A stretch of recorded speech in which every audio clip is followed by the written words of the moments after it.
Okay, we'll now move to the part where we are taking our international speaker. Anne Enriquez-Geron, I hope I pronounced that right,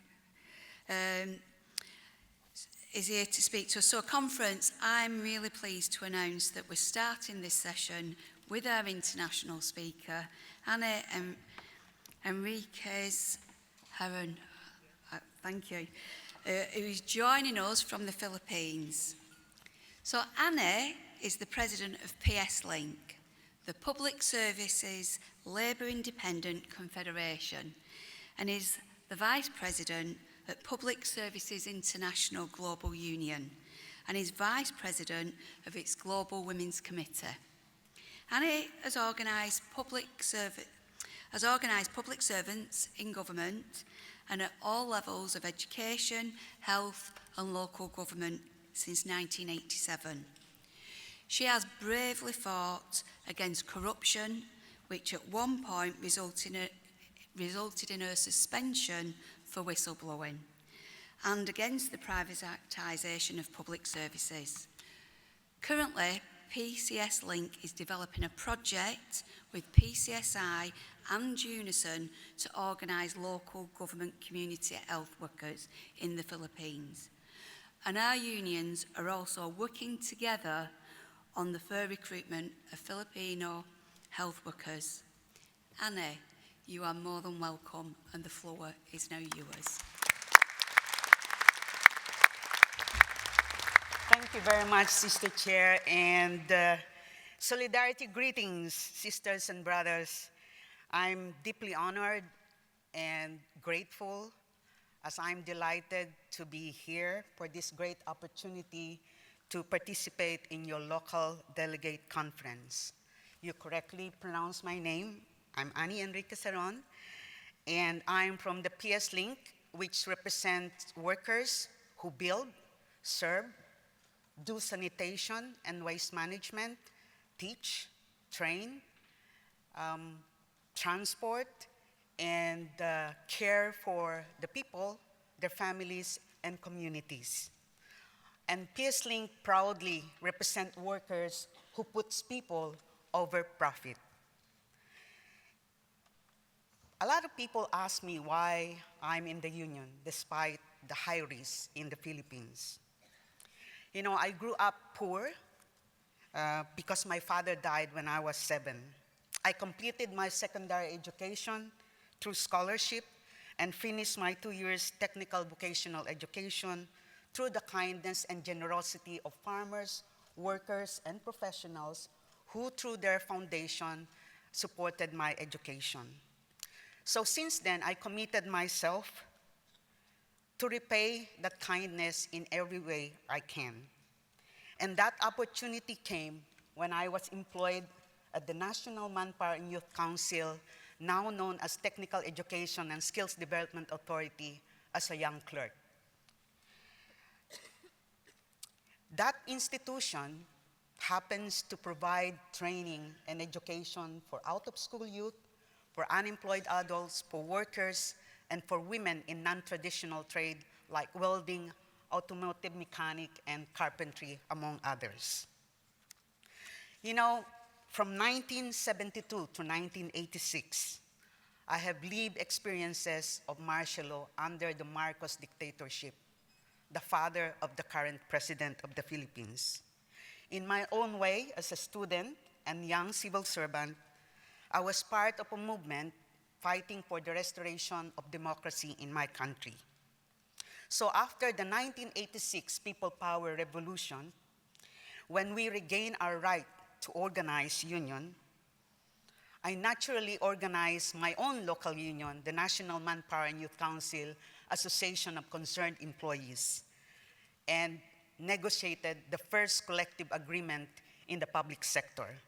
I'm also one of the 8 founding leaders of PSLINK.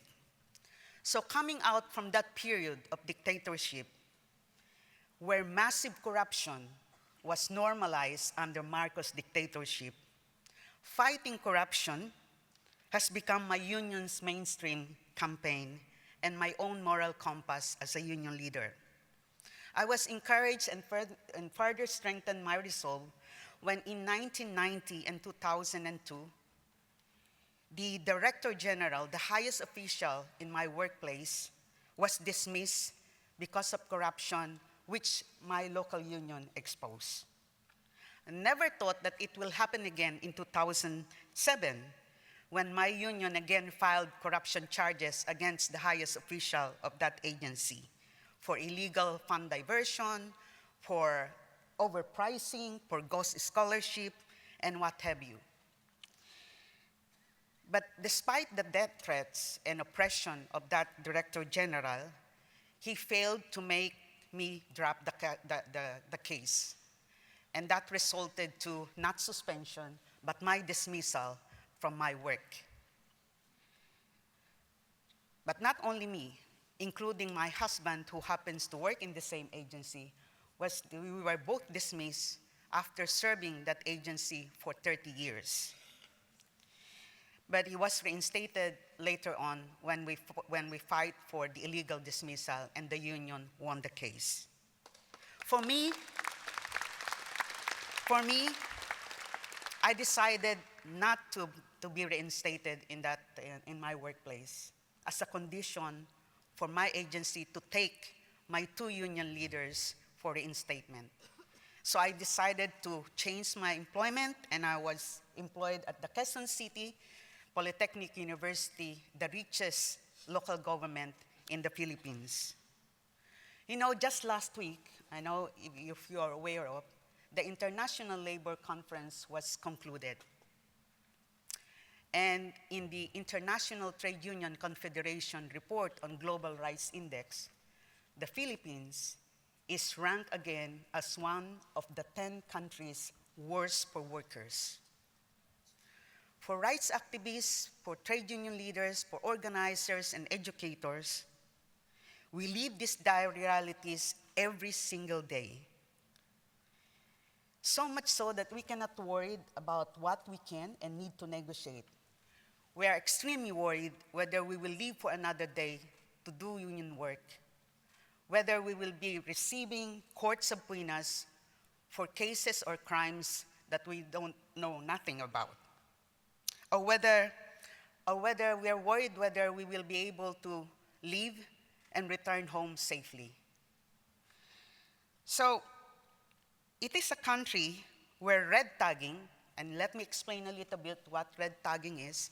It is when you are labeled, when unionists are labeled as communists and part of the terrorist group that destabilize the government. And when you are red tagged, it is a prelude to killings. So there's a lot of extrajudicial killings amongst unionists and organizers. It is a country where the fight for dignity, fairness, and justice in the workplace made trade unionists enemies of the state. My country's immediate past, the populist right-wing and murderous regime of Duterte, you probably know about the former President Duterte, who is now detained in the International Criminal Court in The Hague. See, this shows that government showed how workers and people's agenda can be hijacked. It can be packaged and presented as genuine reform. They can speak like us and sound like us, but in reality attack our rights. How the war on drugs, which killed no less than 6,000 people suspected of being drug user and drug pusher without due process, turned out to be actually meant to protect drug cartel linked to the Dutertes. So I'm following a little bit about the political development in the UK, and I'm gravely concerned about the rise of Reform UK, because I believe it puts your democracy now under threat from the far right. Perhaps people may not notice it in the beginning, but let us be clear. The tactic of the far right in eroding democracy is methodical and systematic. They are good at creating situations where people doubt about the effectiveness of democracy. They are good at dividing communities through their own manipulative narratives and make you turn against each other. They do not hesitate to present lies as truth and even present alternative truths, which to me are nothing but blatant lies. I have seen populist tactics like script played and replayed at state, federal, and local government level. Again, in my country, I will give an example of the decentralization or devolution of public services in local government. It appeared in 1991 as very positive, but not for so long. The local governments since then have been challenged by lack of resources, which include inadequate revenues, difficulty in recruiting and maintaining competent workforce, lack of needed infrastructure, inability to respond to the increasing demand and evolving needs of the communities in health, education, and other social services. In addition, a number of local governments in the Philippines are under the control of dynasty or clan or even warlords. And this political dynasty really distort positive reforms and even public spending. So the failure of devolution in my country is based on devolving responsibilities without the necessary resources. I think I have seen in your report and in your resolution that you are also dealing with devolution of public services. That's why in the morning for 3 hours, I was sitting back there and I learned tremendously from the debate that you had in the morning. So why do decentralization and devolution fail in the Philippines? We have in the Philippines a local government code that provides limit, like putting a ceiling 45% for personal services and 55% for maintenance and operating expenses, regardless of the needs of the community. That's fixed. So this is the reason why the local governments in my country resorted to short-term contract. We called it contractual employees, without security of tenure, without social protection. Such limit is not the code also provide a very inequitable sharing scheme in the national tax revenues. And the classification of local governments in my country is from first class to sixth class. First class being the richest and sixth class being the poorest local government units. And the share that I'm referring to is the richer you are, the bigger is your share of the national revenue, and the poorer you are, the lesser is your share. So you have a situation where the rich can afford to buy dessert, while the poor municipalities can afford to buy rice. So just to give you an idea how expansive the local government, maybe not as big as UK, we have 82 provinces, 149 cities, 1,493 municipalities in the Philippines, and only about 985 are unionized. So this is a small, because it's very challenging for reasons that I have already explained.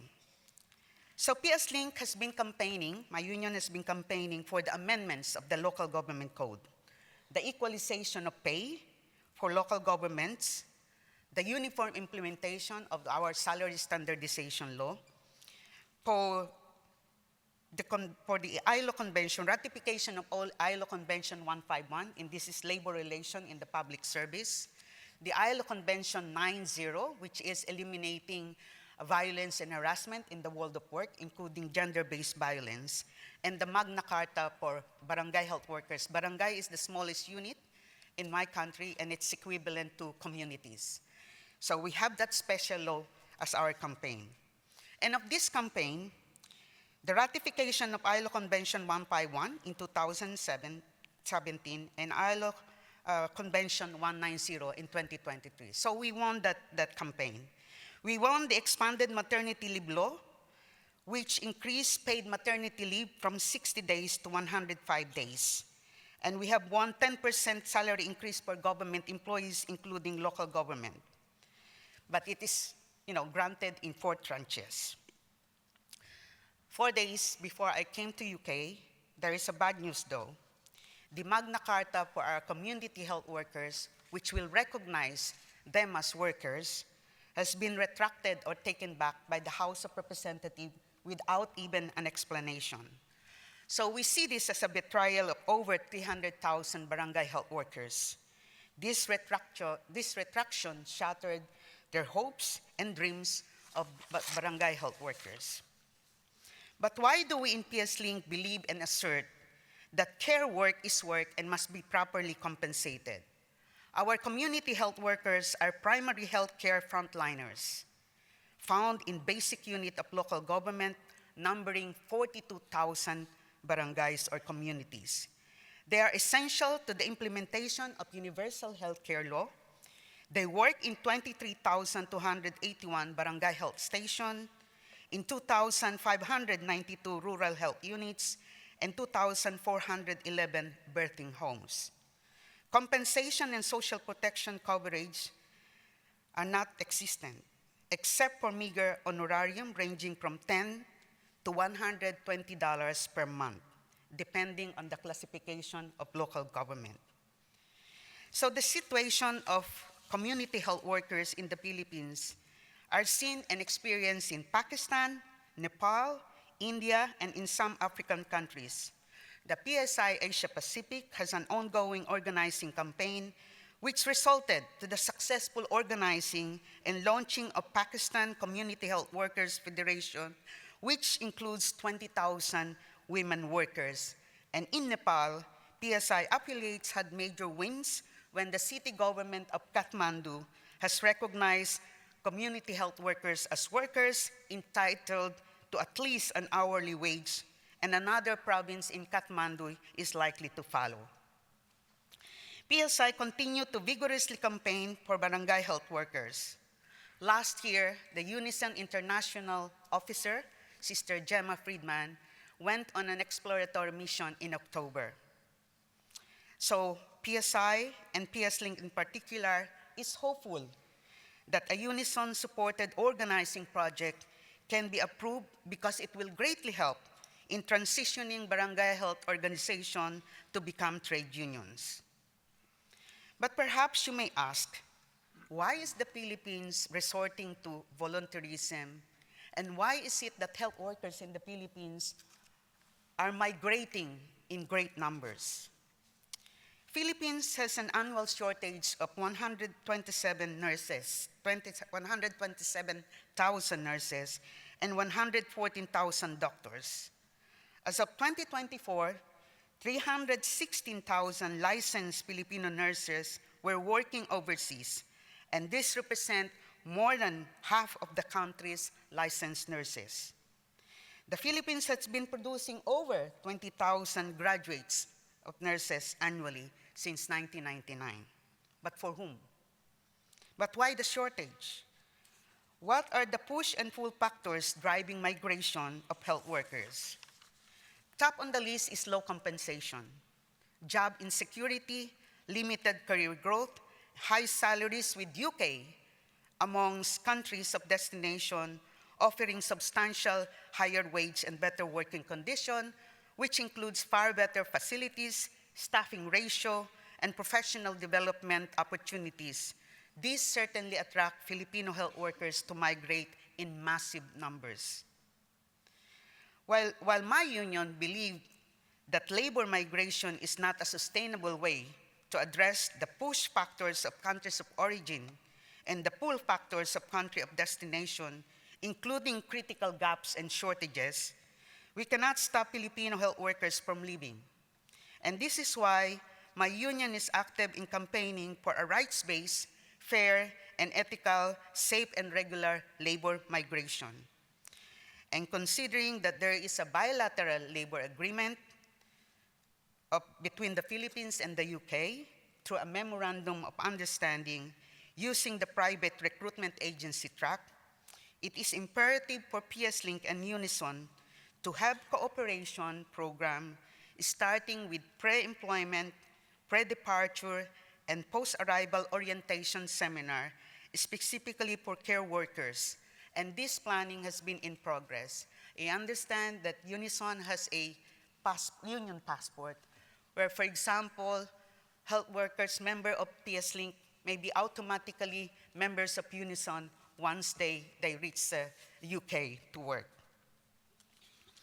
However, there's a white paper, the UK new immigration rule, which will end overseas recruitment for care workers. This is a bit concerning. While the motivation behind the new rules seeks to address or perhaps end abuse, exploitation, crack down on scrupulous care providers, migrant workers' vulnerabilities due to sponsor license revocation, job mismatch, contract violation, and expansion of care workforce pathway to professionalize the workforce, such new rule will adversely impact UK's immediate and long-term need to address critical gaps and shortages, which may not be met by the health workers already in the UK. Because I understand this is why this immigration, the new immigration rule is all about, to just look at the health workers already in the UK. But you can ask, does have any inventory of what those health workers already in the UK are? Will they meet the needs, the current needs and future needs of UK? So can this then I can't help but ask, can this be a policy tool to pave the way for natural attrition of migrant health workforce? I think we should be mindful that the main objective of the new immigration rule is to restore order, control, and fairness to the system, bring down net migration, and promote economic growth, which to me resemble a little bit of the right-wing playbook. That's what I'm concerned about. Finally, sisters and brothers, we are all, what I've just said, we are all, I know, facing tough challenges. We're facing challenging times, which calls for greater vigilance, unity, and solidarity of workers. I will be a little bit, I will not be less shy, I will be less shy to reiterate our call and appeal for UNISON and PSLINK, which has a long history of cooperation. I earnestly hope that the Barangay Health Workers Project will be approved by the UNISON International Committee.